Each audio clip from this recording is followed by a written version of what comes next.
sadhusanga, practical aspects of associating with devotees, and especially understanding the different levels of devotees.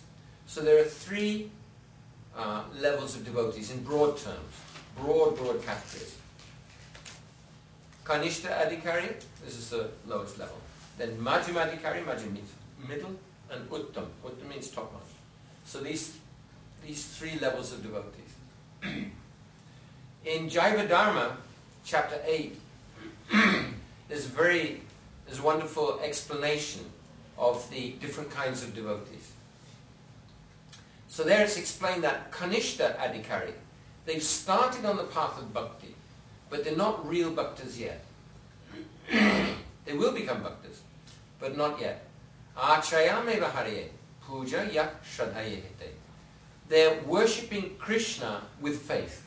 This is a positive quality. But, natad bhakteshu, chanyeshu. They don't worship the devotees and they don't worship anybody else either. So their devotional service is partial only. They have faith. So this is the main qualifying factor. They have faith and they have sambandha gyan. They know who Krishna is. There are many people, especially in India, they worship Krishna but they don't know who he is. You go to their home, you'll say, oh, he's chanting Hare Krishna in ecstasy. You go to their home and you see the altar. They got Krishna, they got Vishnu, they got Ganesh, they got Shivji, they got Mataji, they got Grandma and Grandpa. Everyone's there. Everyone. And they think Krishna's a demigod, maybe, or he's an incarnation of Vishnu. And we worship anyway. He's a playful person. Like that. They love Krishna. They don't know who he is. So if no sambandha gyan, not yet Kanishta Adhikari. Even to be Kanishta Adhikari is elevated. Means he should understand the basic principles. What is Jiv? What is Jiv? What is the living entity? What is Ishvara, Supreme Lord? What is matter? What is spirit? What is bhakti? What is praying? All these things he should know, at least in outline. This is sambandha gyan. So main point is faith. So Srila Gurudev says that a devotee is Kanishta Adhikari as long as he doesn't have any aprakrita realization, as long as he doesn't have any like transcendental mood realization, then this is Kanishta Adhikari. So when he's worshipping, it's all lumps, it's all material. He himself is completely rooted in the material world, prakriti, and therefore he's called Prakrit Bhakta. And the objects that he's using, the arti lamps, the fruit that he's offering, the incense, everything it's things. He's offering things to Krishna. No moods yet. So this is Kanishta Adhikari, Prakrit Bhakta. Gurudev says, Archan, what's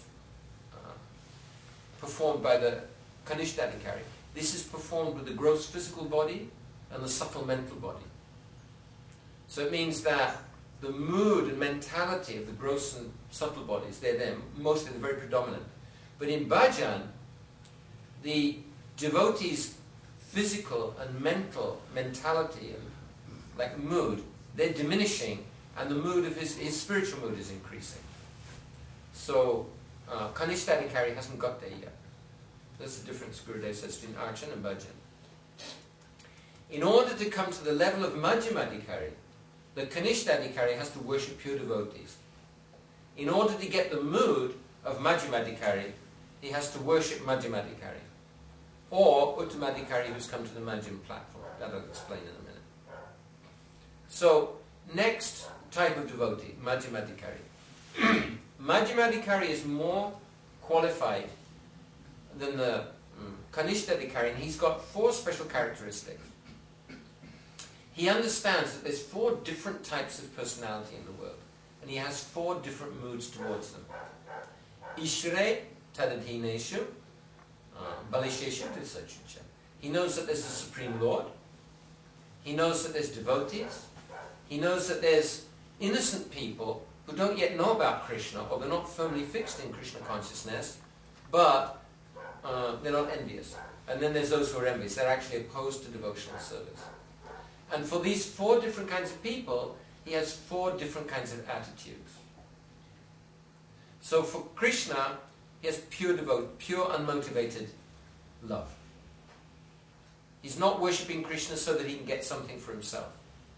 He's worshipping Krishna because he's attracted to the qualities of Krishna, and he wants to have a pure, unmotivated, loving relationship with Krishna, serving Krishna and helping Krishna to enjoy. Then friendship with the devotees, but according to their qualifications.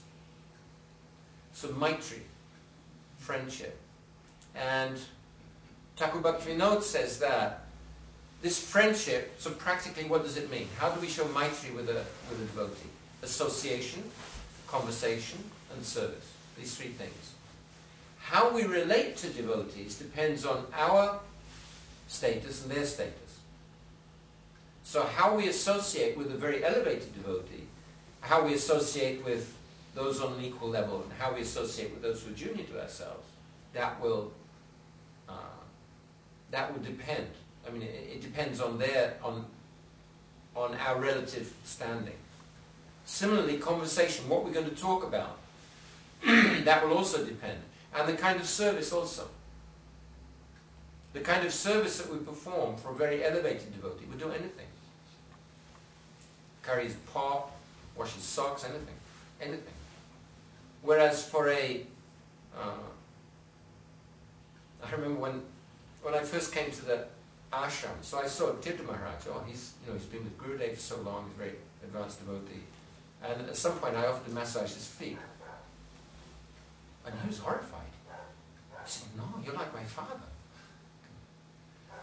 So what kind of service we offer to devotees, it depends on, on the relationship. And there'll be like a relationship of there'll be an affectionate relationship and there's a formal relationship, and sometimes they're not the same. One devotee may be very senior, formally speaking, and another devotee, although junior, may be more advanced. Like when I came to Gurudev Sangha, I saw that there were devotees who were far more advanced than I was, but they were born after I started to try to practice Krishna consciousness. So what kind of relationship? Formally speaking, they're supposed to show respect, but in fact, I wanted to get the nectar that they had. So then, mercy to the innocent. Who are the innocent? Those who are not envious of Krishna. It means those who haven't heard about Krishna at all, but they're ready. Or also Kanishtadikaris. Those who have started practicing devotional service, but their faith is komal, it's very soft.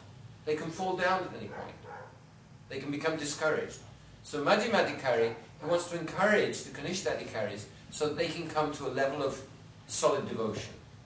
Like Gurudev says, if somebody gives up his material life but he doesn't have taste yet, he's in a very dangerous position because he can fall down. So Madhyamadikari wants to help the Kanishtadikari also to get taste for service so that it becomes firmly established and practicing very enthusiastically. And then fourth, the envious. So the envious is neglecting. Madhyamadikari neglects. He doesn't go up to everybody, he doesn't embrace tigers. He doesn't preach to the envious because they will actually bring him down. An Uttamadikari can give faith to anybody. Like, just recently, I had one devotee, he was going begging door to door, and one door, somebody was abusing him like anything. So he told Srila Saraswati Prabhupada. Saraswati Prabhupada said, "You go back there, and whatever that person gives you, you accept it." So he went back, and he's like, and he knocked on the door and started, and it was a woman. She was so furious. She slung this old cloth at him, smacked him in the face with it. So he humbly said, "Thank you very much," and he left with the cloth. He took it back to Srila Saraswati Prabhupada, and Saraswati Prabhupada said, "Now you wash that completely." So he washed the cloth, and then they used it in deity service. I don't remember, somebody said he made Buicks with it, or he was using it, the handkerchief, to worship the deity. And then after some time, Saraswati Prabhupada said, "Now you go back." And he went back to the door and knocked on the door and he said, "What's going to happen is," the woman opened, "It's you," and she was crying and crying, "Oh, please forgive me, I've committed such an offense." So a pure devotee, they can create this faith, but we're not on that platform. So Madhyamadikari, we're not even Madhyamadikari yet, but we're trying to come to that level. So if somebody's envious, then we neglect them. Then question, if family members become envious, what do we do? We shouldn't, I mean, only in extreme cases we should give them up. We should deal with them according to social convention, but we shouldn't consult with them in spiritual matters. Otherwise it'll be social chaos. So if they, the first time any family member says, "Oh, I don't like Krishna," they go, "Ah, demon!" and leave the house. Chaos.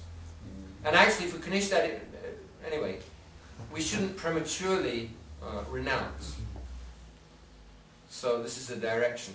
To associate doesn't just mean physically associate, but it means consulting somebody on spiritual matters. So that's Madhyamadikari, middle class. It's huge, huge, huge category.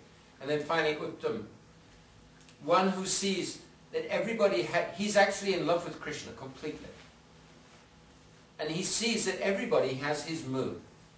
Like the gopis, for example, although they're beyond Uttamadikari, but they're saying, "Oh, the clouds, they love Krishna so much. The peacocks love Krishna. See how the deer, Krishna Sar, they're coming and looking at Krishna with their husbands. Oh, they can come at any time in the day, but we don't love Krishna. They feel like this, we don't love Krishna, but everybody else loves Krishna." They're beyond Uttamadikari, but that's an example of the mood of the Uttamadikari. And he sees all living beings within Krishna. So this is Uttamadikari. So he sees everybody except himself as devotee. So how can he preach? Uttamadikari can't preach. But for preaching purposes, an Uttamadikari may come to the Madhyam platform.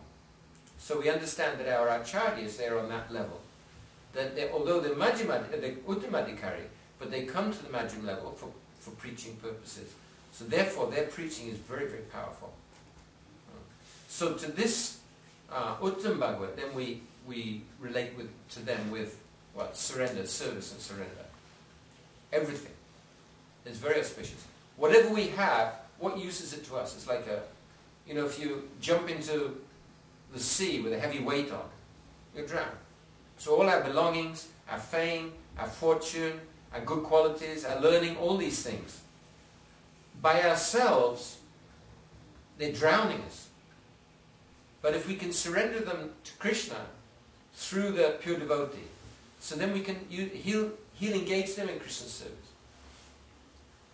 and give them back. It may be. Maybe not immediately. Somebody may be very learned, but Guru may not give him that service immediately, so you can wash pots. Like Narottam Thakur, first, what service he was doing? He was cleaning up the stool of his spiritual master. And then after some time he went to preach. So Gurudev may, if we surrender these things at Gurudev's lotus feet, so at some point he'll give them back and then we can engage them in Krishna's service. So Kanishtadikari, Madhyamadikari, Uttamadikari.